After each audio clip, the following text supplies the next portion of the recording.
à savoir comment écouter son corps. Parce que le corps, il nous parle sans filtre, il dit nos émotions, nos besoins, nos limites. Qu'est-ce qui fait que pour l'instant, il y a des choses qui ne peuvent pas bouger? Il y a une très bonne raison. Et en psychomotricité, on va aborder une problématique par l'écoute du corps et par la mise en forme de ce corps.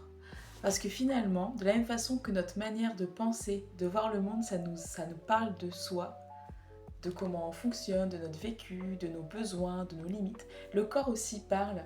Et dans notre façon d'être, dans notre façon de nous mettre en mouvement, de nous mettre en corps ou de sentir notre corps, eh ben, on va avoir des informations sur un questionnement et comment dans le corps il se présente.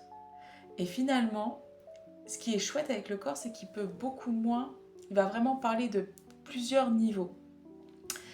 Autant quand on parle, on peut un peu filtrer selon nos capacités, mais on peut filtrer ce qu'on va dire. Le corps, lui, il va parler à des niveaux de survie, donc là, on n'a pas d'impact, parce que ça dépend de notre cerveau reptilien, donc on va dire on n'a pas d'impact conscient sur ça, mais du coup, on va avoir des informations, et on va pouvoir respecter notre corps et comprendre pourquoi il y a des choses qu'on ne peut pas faire, tout de suite en tout cas, qu'il y a des choses qui sont gardées, qu'il y a des endroits de nous qui font attention à ça, et qu'on ne va pas pouvoir y aller direct en frontal, changer notre comportement comme ça. Donc on va comprendre ça. Et donc on va pouvoir se dire « Ah ok, je comprends plus pourquoi je ne peux pas faire ça pour le moment ». On a aussi des infos plus émotionnelles qui viennent de notre cerveau limbique et qui vont pouvoir vivre par le corps, en tout cas se montrer par le corps si on n'arrive pas à en avoir conscience, mais le corps va le montrer d'une certaine manière. Je vais peut-être me positionner différemment, je vais peut-être pas oser faire certaines choses.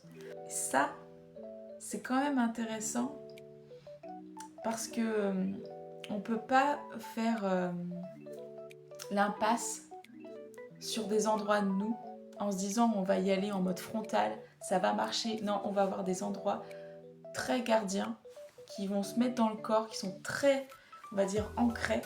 Et c'est justement en allant plutôt doucement à l'écoute de soi et en comprenant pourquoi on fonctionne comme ça que peut-être après on peut prendre une distance, relier les choses, prendre soin finalement du corps, mais en prenant soin de ces parties-là, en fait on va prendre soin de tout notre système et alors comprendre une problématique encore différemment, de façon un peu plus enrichie et apporter des autres mises en forme du corps. Finalement encore, dit autrement, la psychomotricité c'est apprendre à mieux comprendre et à mieux habiter son corps, en tout cas comprendre pourquoi on l'habite comme ça, et peut-être que si on veut le découvrir autrement et avoir de nouveaux espaces, il faut comprendre qu'est-ce qui fait qu'on en est là pour le moment, parce que notre manière de bouger, de nous tenir, de ressentir, il n'est pas au hasard, il dit quelque chose de nous. Le corps il triche pas, il parle de nos émotions, de notre histoire, de nos besoins.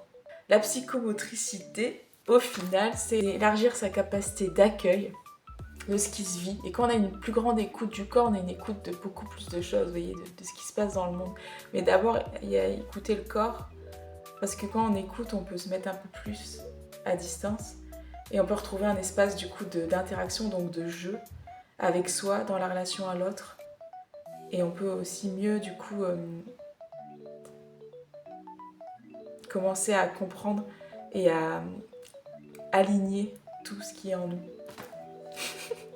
Donc moi ce que je vais faire, parce que c'est compliqué, là je vous fais un peu la... Ok, je vous explique ce que c'est compliqué, peut-être à comprendre, alors je vous donnerai des exemples petit à petit. Ça c'est bien les exemples.